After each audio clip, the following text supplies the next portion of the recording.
আসসালামু আলাইকুম। প্রিয় দর্শক, দেশের মানবাধিকার পরিস্থিতি এখন কেমন? এই প্রশ্নটা যদি আমি 1 বছর আগে করতাম, মানে শেখ হাসিনার সরকারের আমলে করতাম, তাহলে জবাবটা খুব সহজ ছিল। যে কেউ বলতে পারত দেশে মানবাধিকার অবস্থা খুবই খারাপ, এবং আন্তর্জাতিক বিভিন্ন মানবাধিকার সংস্থা পূর্ববর্তী কয়েক বছর ধরে নিয়মিত রিপোর্ট দিয়ে যেত যে বাংলাদেশের মানবাধিকার পরিস্থিতি কত খারাপ। এবং ইন্টারেস্টিং হলো, সেই প্রত্যেকটা রিপোর্টের প্রতিবাদ করতেন ওই সময়কার সরকারে যারা মন্ত্রী ছিলেন তারা, এবং তারা বলতেন বিদেশি এই রিপোর্টগুলো টাকা খেয়ে করা হয়েছে, প্রভাবিত করে করা হয়েছে, বিএনপি অথবা বিরোধী দল জামাতরা এরা প্রভাব বিস্তার করে এদেরকে দিয়ে সেই ধরনের রিপোর্ট করিয়েছে, এগুলো বলতো তারা মুখস্থ। কিন্তু বিষয়টা হলো এরকম যে ওই মানবাধিকার সংস্থাগুলি কি বলছে সেটা যেমন আমরা আমাদের নিজের জীবনের সঙ্গে মিলিয়ে নিতাম, ঠিক তেমনিভাবে সরকারের মন্ত্রীরা যেটা বলছেন সেটাকেও কিন্তু আমরা আমাদের নিজের জীবনের সঙ্গে মিলিয়ে নিতাম। নেওয়ার পর আমরা বুঝতেই পারতাম যে কোনটা ঠিক আর কোনটা ভুল। যারা ভুল বলতেন, বিশেষ করে মন্ত্রীরা, তো সেটা নিয়ে তারা আমাদের কাছে হাস্যকর হতেন, কিন্তু তারা দমতেন না। তারা দমতেন না এই কারণে তারা হাসিনার কাছে প্রমাণ করতে চাইতেন যে তারা প্রধানমন্ত্রীর কতটা অনুগত, দেশের জনগণ কি ভাবলো না এটাকে তারা বদার করতেন না। 1 বছর পরে, পুরো 1 বছর সময়, আর 1 সপ্তাহ আছে 1 বছর পূর্ণ হওয়ার ইউনূস সরকারের। ডক্টর ইউনূস দায়িত্ব নিয়েছেন এবং উনি ওনার মন মতো করে একটা সরকার গঠন করেছেন। যে সরকার নিয়ে আমরা অনেকে বলেছি ভালো হয়নি, শক্তিশালী হয়নি, অমুক বলেছি, কিন্তু আমরা বললে তো হবে না। সরকারের প্রধান হলেন উনি, উনি যেটাকে ভালো মনে করেছেন উনি তাই করেছেন। যেহেতু ওনার পছন্দের লোকজনকে নিয়ে সরকার গঠন করেছেন, অতএব আমরা বলতেই পারি এই গত 1 বছরের সরকার যদি ভালো কিছু করে থাকে সেটাও ডক্টর ইউনূসের অ্যাকাউন্টেই যাবে। যদি মন্দ কিছু করে থাকেন তার সমালোচনাও ডক্টর ইউনূসকেই গ্রহণ করতে হবে, এটাই বাস্তবতা। তো এই 1 সপ্তাহ কম 1 বছর, এই সময়ে দেশের মানবাধিকার পরিস্থিতিটা কী অবস্থায় আছে দেখুন। এখানে আমি কি বললাম, আপনি কি বললেন, সেটা হয়তো আপনি মিলিয়ে নিতে পারবো আমাদের জীবনের সঙ্গে, কিন্তু সেটা হয়তো অনেকেই গ্রহণ করতে চাইবে না। বলবে তোমরা তো অথরিটি নও, তোমরা তো বলতেই পারো, তোমাদের এই বলার মধ্যে ভালো লাগা মন্দ লাগা আছে, কাজে তোমাদের কথা আমরা মানবো কেন? ঠিক আছে, মানবেন না। আসেন আমরা একটা খুব পরিচিত আন্তর্জাতিক সংস্থার সঙ্গে, মানে তাদেরকে অভিমত সেটা একটু জানার চেষ্টা করি। হিউম্যান রাইটস ওয়াচ, এটা আমাদের এখানে সবচেয়ে বেশি বারবারই তারা বিভিন্ন প্রসঙ্গে তারা কিন্তু কথা বলেছে হাসিনার আমলে, পুরো হাসিনার আমলে তারা কিন্তু বলেছে। এখন এই সরকারের আমলেও তারা বলছে, এবং তারা কি বলছে সেটি আমরা বরং একটু শুনি, যেটা নাকি আজকে আমি পেলাম। আজকে তারা প্রকাশ করেছে যে জিনিসটা, সেখানে বলা হয়, তারা বলেছে যে 1 বছর পার হলেও এই সরকার এখনও তাদের ঘোষিত মানবাধিকার সংস্কার পরিকল্পনা বাস্তবায়নে ব্যর্থ হয়েছে। স্ট্রেট কথা কিন্তু এটা তারা জানিয়েছে হিউম্যান রাইটস ওয়াচ, এবং তারা তুলনা করেছে গতবারের সঙ্গে এবারের 1 বছরের সঙ্গে, তুলনা আগের সরকারের সঙ্গে এই সরকারেরটা।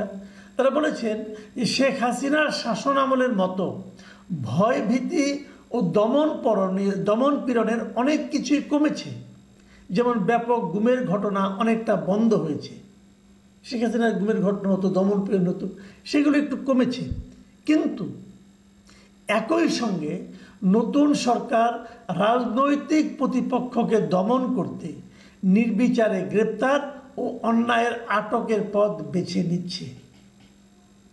ভাবুন, কিন্তু এখন কিন্তু শেখ হাসিনার স্বৈরাচারী সরকার নেই, এখন নোবেল শান্তি পুরস্কার বিজয়ী ডক্টর ইউনূসের সরকার। শান্তির জন্য যিনি নোবেল পুরস্কার পেয়েছেন, পৃথিবীর সর্বোচ্চ পুরস্কার পেয়েছেন, কেন? শান্তির জন্য। অর্থনীতিবিদ হয়েও শান্তির জন্য। তো উনি যে শান্তিটা কায়েম করেছেন, ওনার সরকার যে শান্তি কায়েম করেছে, সেই শান্তিকে এই হিউম্যান রাইটস ওয়াচ বলছে যে তারা মানবাধিকার ঠিক মতো রাখতে পারছে না।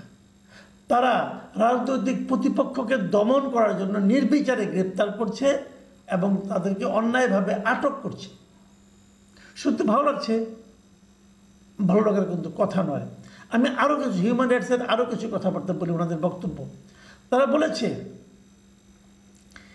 ইউনূসের অন্তর্বর্তী সরকার এখন একদিকে সংস্কারবিহীন নিরাপত্তা খাত, অন্যদিকে সহিংস ধর্মীয় চরমপন্থী গোষ্ঠী এবং প্রতিহিংসাপরায়ণ রাজনৈতিক দলগুলোর মাঝে ভারসাম্য রক্ষার চেষ্টায় আটকে গেছে, যেখানে সাধারণ মানুষের অধিকার সুরক্ষা তেমন গুরুত্ব পাচ্ছে না। ব্যাপারটা কিন্তু ক্লিয়ার। ইউনূস সরকারের সঙ্গে তিনটা শক্তির কথা তারা বলেছে। এই তিনটা বিষয়ের মধ্যে ইউনূস সরকার ঢুকে গেছে। এখন তারা কোন দিকে যাবে সেটা বুঝতে পারছে না। সেই তিনটা বিষয় কি?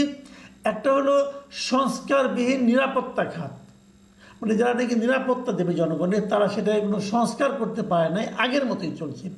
আরেকটা হলো সহিংস ধর্মীয় চরমপন্থী গোষ্ঠী একটা এখানে সক্রিয় আছে, তাদেরকেও কিন্তু ইউনূস সাহেব প্রশ্রয় দিচ্ছেন বলে ওনারা বলার চেষ্টা করছেন। আরেকটা কি? প্রতিহিংসাপরায়ণ রাজনৈতিক দলগুলো, মানে যে রাজনৈতিক দলগুলো প্রতিহিংসা চরিতার্থ করতে চাচ্ছে। প্রতিহিংসা মানে কি? তার মানে আওয়ামী লীগ, ছাত্রলীগ, যুবলীগ, এই দলগুলির প্রতি যাদের প্রতিহিংসা আছে তাদেরকে ধ্বংস করে দেওয়া, শেষ করে দেওয়া, এরকম দলগুলো কিন্তু ডক্টর ইউনূস সরকারের কাছে প্রশ্রয় পাচ্ছেন। এবং এগুলো করতে যে সাধারণ মানুষের যে অধিকার সুরক্ষা, সেটা তেমন গুরুত্ব পাচ্ছে না। একটু ডিটেলে ব্যাখ্যা করলাম এই জন্য যে অনেক সময় দ্রুত পড়ে গেলে না অনেকে মিস করে যান যে কী বলা হয়েছে। এবং খুবই ইন্টারেস্টিং বললাম এই অর্থে যে দেখুন, এই কথাগুলি কিন্তু আমরা হাসিনা সরকারের আমলে শুনতে শুনতে অভ্যস্ত ছিলাম, কিন্তু একজন ব্যক্তি শান্তিতে নোবেল পেয়েছেন এবং তাকে নিয়ে সবাই আশা করেছিল যে উনি শান্তি, আর কিছু না পারুন, এসে শান্তি প্রতিষ্ঠায় সক্ষম হবেন। এবং উনি যে লোকটা সহিংস ধর্মীয় চরমপন্থী গোষ্ঠী, প্রতিহিংসাপরায়ণ রাজনৈতিক দল এবং সংস্কারবিহীন নিরাপত্তা খাতকে আলিঙ্গন করে থাকে, সে লোকের পক্ষে শান্তি কিভাবে প্রতিষ্ঠা করা সম্ভব? এবং যথার্থ উনি পারেন নাই। এবং অনেকগুলি কথা আরও বলেছেন, যে একটু উদাহরণ দিয়েছেন উনি, যে গত 26 ও 27 জুলাই রংপুর জেলার একটা হিন্দু পল্লীতে কমপক্ষে 14টি বাড়িঘর ভাঙচুর করে জনতা এবং পার্বত্য চট্টগ্রামেও সংখ্যালঘুদের উপর সহিংসতা অব্যাহত রয়েছে। এটা হলো হিউম্যান রাইটস ওয়াচের রিপোর্ট, ওনারা বলছেন। এবং ওনারা গোপালগঞ্জের কথা উল্লেখ করেছেন। গোপালগঞ্জে কি হয়েছে, গোপালগঞ্জের ঘটনাকে ওনারা যেভাবে বিবৃত করেছেন সেটা আমি বলি আপনাদেরকে। ওনারা বলেছেন 16 জুলাই গোপালগঞ্জে ইউনূস সরকারের সমর্থক ছাত্রদের